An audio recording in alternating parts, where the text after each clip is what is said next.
Hey everybody, today we're going to look at the Jesus practice of the power of kindness. You know, we often talk about all the different ways that Jesus displayed his power. Among that long list is healing the sick and feeding the hungry. We miss sometimes that at the very heart of all of that is the power of kindness. There ever was a day that there needs to be an explosion in the power of kindness from my home and your home to the highest offices in government, state and national level. It's now kindness. You know, I think of one of our former members, Barbara, who I buried not too long ago. Whenever I see her picture, whatever memory of her is triggered in my mind, you know the first thing I think about is kindness. I wonder is that true for you? And I wonder is that true for me? That when people think about us, is the first thing or maybe the second thing or maybe the third word that comes to mind, is it kindness? Here's my definition for kindness. It's a deliberate choice. Can you say deliberate choice? Yes, a deliberate choice to be friendly, generous, considerate, and compassionate towards a wide range of people. Listen, family, friends, strangers, enemies. You know, remember Jesus did say, love your neighbors, and he also taught, love your enemies. Kindness. One of my favorite passages as it relates to this is in Matthew chapter 14, verse 13. There's a little verse there that often people miss. Here's the deal.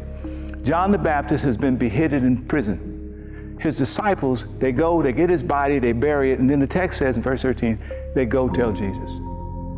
Jesus is John the Baptist's first cousin, so he's thrown immediately into horrific grief. And then the next verse says he gets on a boat along with his disciples to travel to a remote, lone, isolated place so he can grieve. When he gets there, as soon as he gets there, there's a whole crowd already waiting on him. They figured out where he was going. And they were in such desperate need that Jesus puts his emotions and his plans on hold, and he ministers to them until the late evening. You see, that's the power of kindness. You know, the Apostle Paul, when he talks about love, which is translated in the Greek, it's the word agape. I like to say that's the Jesus kind of love. And when he describes the Jesus kind of love, he says the Jesus kind of love is patient and kind. Yeah. To be kind, it means to be considerate. Barbara was always considerate. Let me give you a story. There was one of our members who had a significant illness, and he would always come and sit on the back row as long as he could come to church. Barbara made it her business that she would also sit on the back row right next to him to help care for him and engage him and help him to feel not isolated or alone. He had a friend sitting next to him. You see, that's considerate. Jesus really wanted to be alone, needed to be alone, and yet he saw the needs of those that were in great need. He was considerate. How considerate are you of the needs of others? How considerate am I? One last thing I want to say here. Throughout our country and throughout the world, particularly the Western world, if you just pay attention, it seems to be that meanness is the new word for power. And that people think of kindness as weakness. In our political discourse, across the board, whatever party you want to think about, there's way more profanity, way more name calling, way more being mean with all kinds of stuff on social media, etc. It is to suggest that if you want to be powerful in America, you want to be respected, then you've got to win the meanness contest. Well, for those of you who are Jesus followers, Jesus says no. That if that's your standard, that is the standard of real weakness. See, powerful power is expressed in kindness. Let me prove it. Dr. Martin Luther King Jr. and Gandhi both transformed and liberated nations through the use of kindness. They both exercised nonviolence resistance. And so when people came against them with evil, they refused to return evil. With violence, they refused to return violence. And Dr. King transformed America, and Gandhi liberated India with the power of kindness. Mother Teresa lived kindness to such an extraordinary degree as she cared for the sick and the dying, that millions of people have been inspired all over the globe to begin to recognize and pay attention to the sick and to the dying and to the poor. That's power. See, real power is wrapped up in kindness. A, being considerate. B, unconditional kindness, meaning I practice it without expecting anything back, no strings attached. You know, the story of Jesus continues, and after he has ministered to the people until late evening, his disciples come to him and they say, hey, Jesus, listen, it's getting late, the folk are hungry, we need to send them away. And Jesus said, we can't send them away, we need to feed them. And that was the basis that led to one of the biggest miracles in the New Testament, the feeding of the 5,000 men plus women plus children. That's Jesus being considerate, and that's Jesus practicing unconditional kindness because he wasn't getting anything back from them for it. My goodness.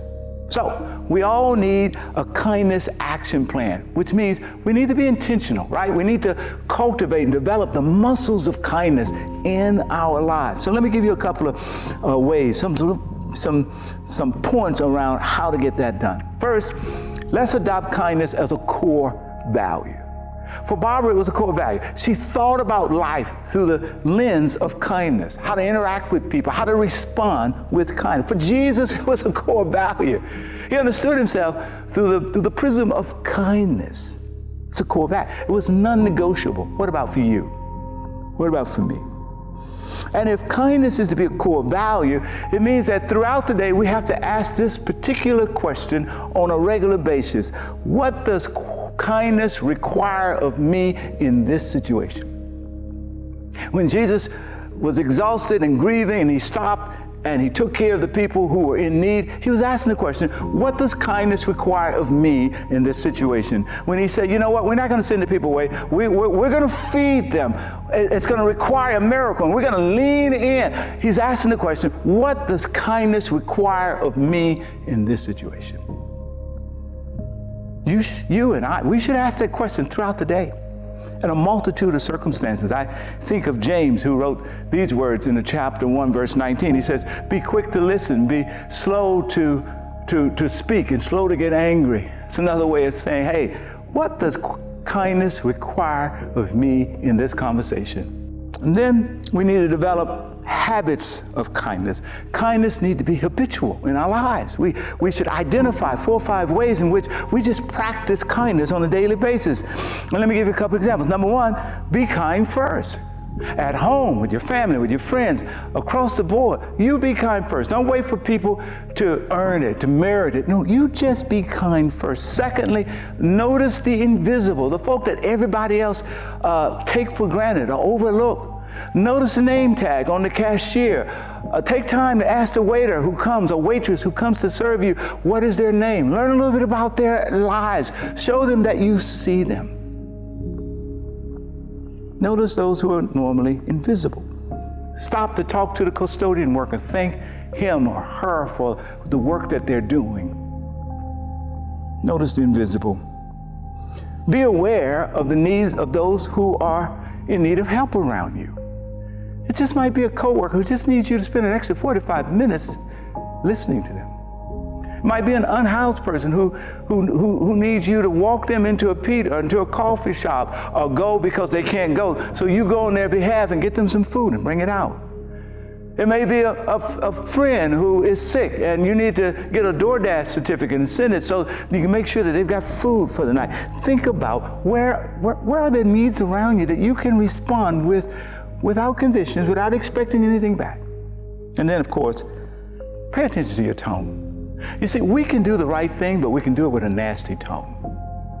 The tone can be so nasty that people would wish that we would not have done whatever it is that we did.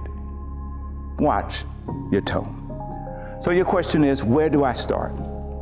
Start with what's in front of you. Start with your family, start with your friends, start with your colleagues.